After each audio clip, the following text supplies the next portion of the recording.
या श्री स्वयं सुकृतिनां भवने स्वलक्ष्मी पापत्मनां कृतधियां हृदये सुबुद्धि श्रद्धा सतां प्रभवस्य लज्जा तां कर्णतां स्वपरिपालस्य देवी स्वं नमो नमस्ते श्रीधराय सुस्मितहाराय सुमंगलाय कृपासर्पाय दशासनाय धराधिनाथाय नमो नमस्ते देवी ब्रह्मण्याचार्य प्रसिद्ध प्रसिद्ध माता निरवधिलस्य प्रसिद्ध विश्वेश्वरी पाहिनी संतनेश्वरी देवी चराचरस्य समस्त देवी देवताभ्यो नमः मंत्र पुष्पांजलि समर्पयामि। चढ़ा दीजिए आगे चढ़ा दीजिए यहाँ में कलश में गौरी गणेश में जहाँ समझ में आए वहाँ चढ़ाइए, जगह ना मिले तो अपने ऊपर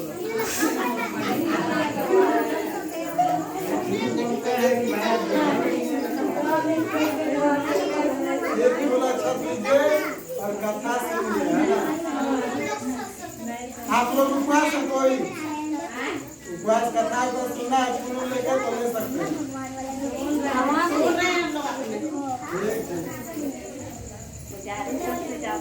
अल्लाह को मत करिएगा।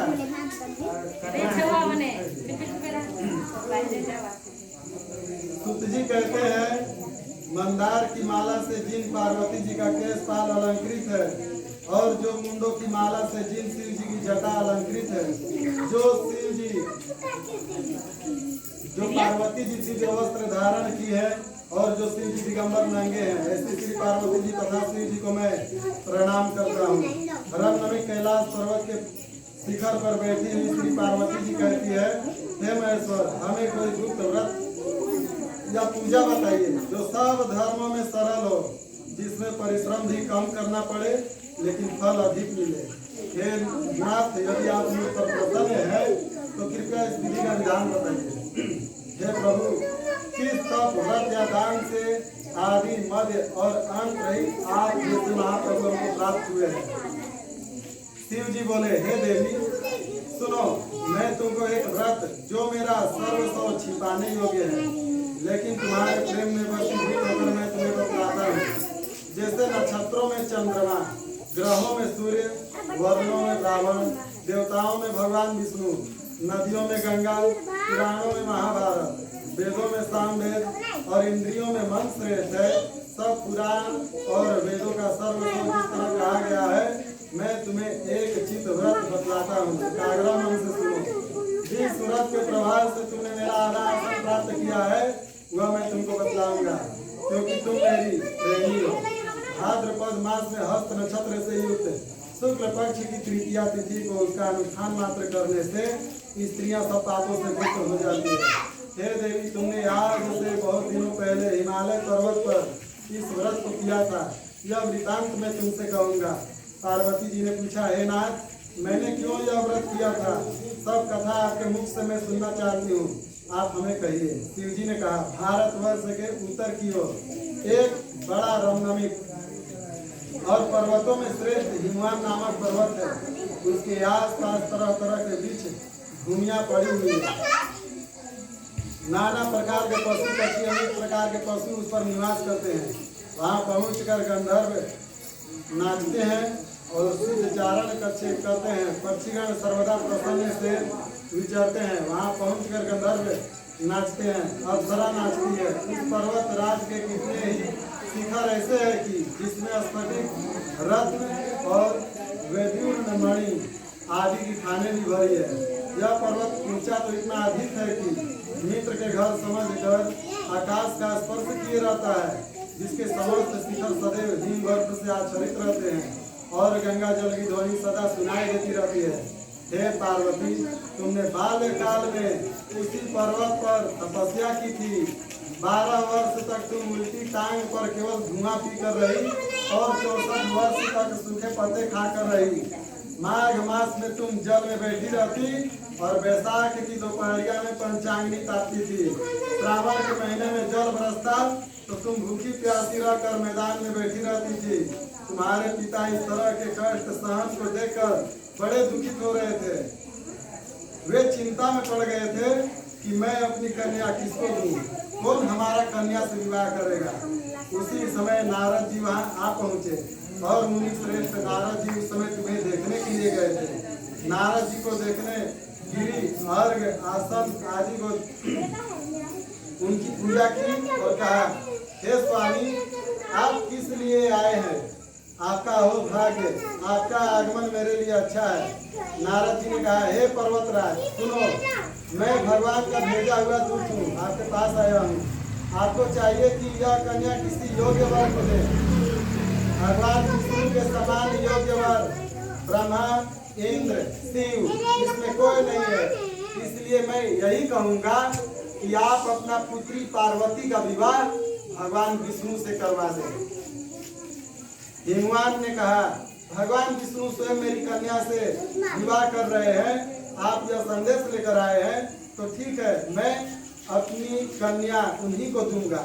हिमवान की इतनी बात सुनकर मुनिराज नारद आकाश में विलीन हो गए और वे पीताम्बर शंख चक्र गदाधारी भगवान विष्णु के पास गए और जाकर के बोले हाथ जोड़ करके कि हे भगवान विष्णु, मैंने आपका विवाह पक्का कर दिया है।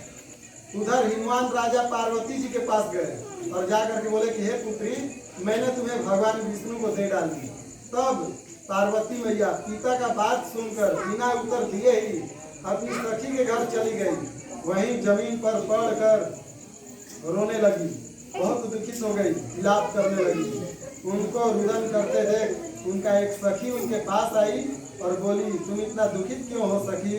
तुम्हारा कारण बतलाओ, तुम्हारी जो कुछ इच्छा होगी यथाशक्ति उसको पूरा करने की मैं चेष्टा करूंगी, इसमें कोई संदेह नहीं है। पार्वती बोली, मेरी जो कुछ अभिलाषा है तुम प्रेम पूर्वक सुनो। मैं एकमात्र शिव जी को अपना पति बनाना चाहती हूँ, इसमें कोई संदेह नहीं है। और मेरे इस विचार को पिताजी ने ठुकरा दिया है, इससे मैं अपने शरीर को त्याग दूंगी। पार्वती की इस बात को सुनकर सखियों ने कहा, शरीर का त्याग मत करो, चलो किसी ऐसे वन में चले जहाँ तुम्हारा पिता हम लोगों को खोज ना सके। और ऐसा कहकर उनका सखी पार्वती मैया को लेकर के बहुत व्याघ्र जंगल में चली गई। और भोलेनाथ कहते हैं पार्वती मैया से, उधर तुम्हारे पिता घर घर तुम्हें खोजने लगे। मतलब पार्वती मैया को घर घर खोजने लगे। दूतों द्वारा भी खबर लेने लगे कौन मेरा पुत्री को हर ले गया, या देवता किन्नर मेरी पुत्री को मार डाला। उन्होंने मन ही मन कहा, मैं नारद जी के आगे प्रतिज्ञा कर चुका हूँ कि अपनी पुत्री भगवान विष्णु को दूंगा। ऐसा सोचते सोचते हिमवान मूर्छित हो गए। गिरिराज मूर्छित हो देखकर सब लोग हाहाकार करके दौड़ पड़े। जब होश हुआ तब पूछने लगे, हे गिरिराज, आप अपना मूर्छा का कारण बतलाइए। हिमवान राजा ने कहा, आप लोग मेरे दुख का कारण सुने, न मालूम कौन मेरी कन्या को हर ले गया है। ऐसा नहीं हुआ तो मेरा पुत्री पार्वती को किसी काले सांप ने काट लिया है, या मेरा पुत्री को किसी सिंह ने खा लिया है। सिंह मतलब शेर भालू। हाय हाय, मेरी बेटी कहाँ गई? किसी दुष्ट ने मेरी पुत्री को मार डाला। ऐसा कहकर वायु के झोंके के कांपते हुए वृक्ष के समान कांपने लगे। इसके बाद हिमवान तुम्हें वन वन खोजने लगे, मतलब जंगल जंगल। वह वन भी सिंह भालू सिंह जंतुओं से बड़ा भयानक हो रहा था। तुम भी अपनी सखियों के साथ उस भयानक वन में चलती चलती एक ऐसी जगह जा पहुंची जहाँ एक नदी बह रही थी। उसके रमणीक तट पर एक बड़ी सी कंदरा थी। तुमने उसी कंदरा में आश्रम बना दिया और मेरी एक बालू का प्रतिमा बनाकर अपनी सखियों के साथ हमें निहारने लगी और आराधना करने लगी। तब जब भाद्रपद शुक्ल पक्ष की हर्षयुक्त तृतीया तिथि प्राप्त हुई, तब तुमने मेरा विधिवत पूजन किया। जैसे आगे का दिन है ना, भादों का दिन था तृतीया का, और पार्वती मैया कंदरा में पूजा की गुफा में। रात भर जागरण की, गीत आदि गाई, भोलेनाथ को प्रसन्न करने में रात बिता दी। उस पर्वत राज के प्रभाव से भोलेनाथ का आसन डगमगाने लगा जब पार्वती मैया ऐसा पूजा की। और भोलेनाथ तत्काल अंतर ध्यान होकर के पार्वती मैया के पास चले गए और जा करके बोले कि हे वत्स, मैं तुमसे प्रसन्न हूँ, बोलो तुम्हें क्या वर चाहिए। पार्वती मैया बोली, हे मेरे नाथ, यदि आप मुझ पर प्रसन्न हैं तो आप मेरा पतिदेव बने, समझे। शंकर भगवान बोले कि तथास्तु। ऐसा कहकर शंकर भगवान कैलाश पर्वत पर आ गए। इधर पार्वती मैया जितना भी ये सब पूजा हुआ था सबको लेकर के नदी में प्रवाहित कर दी, है ना। और सखियों के साथ उस महान व्रत का पारण किया। पार्वती मैया फिर सुबह पारण किया। हिमवान भी तब तक उस वन में खोजते खोजते आप पहुंचे।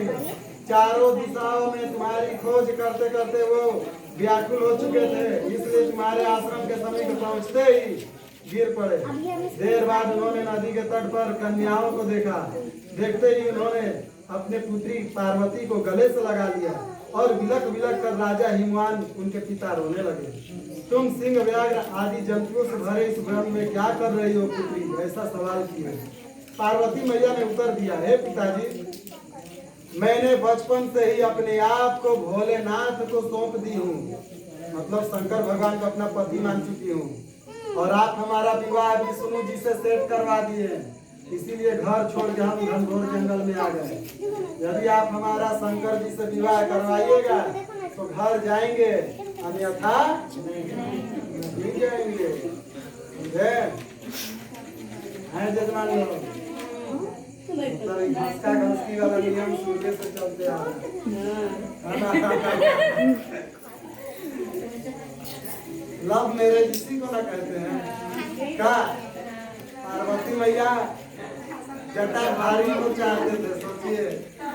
देखे हुए हाँ, और उनका पिता विष्णु जी से विवाह से कर दिए, इसलिए घर छोड़ के चलते।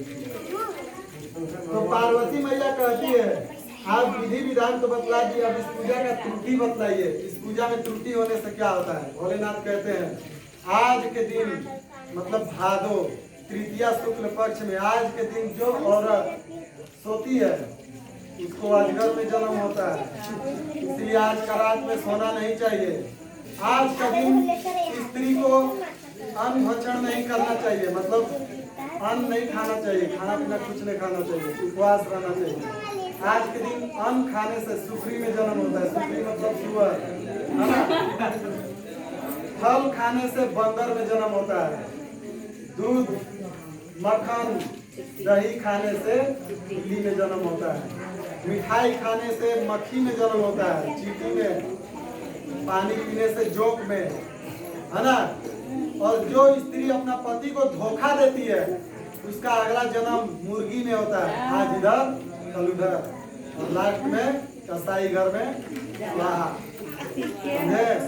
इसीलिए पति परमेश्वर होते हैं, पति को भगवान की तरह पूजना चाहिए।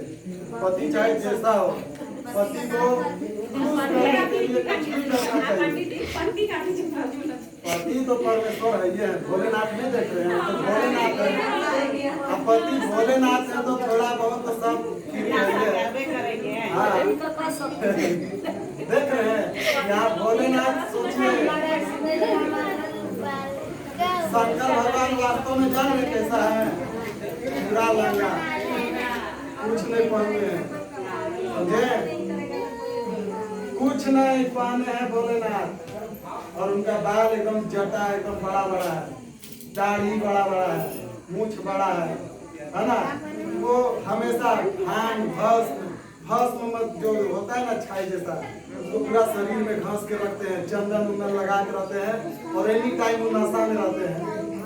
और पार्वती मैया मतलब बहुत सुंदर, बहुत सुंदर, उनका जैसा सुंदर कोई है ही नहीं था, फिर भी वो प्रेम करती थी भोलेनाथ से।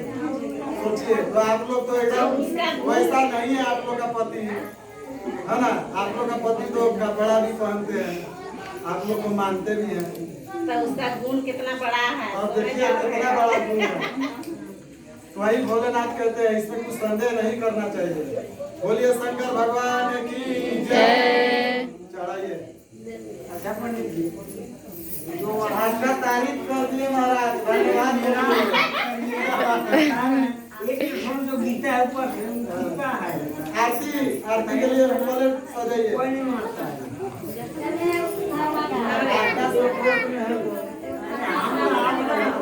सब सबको देखे चलो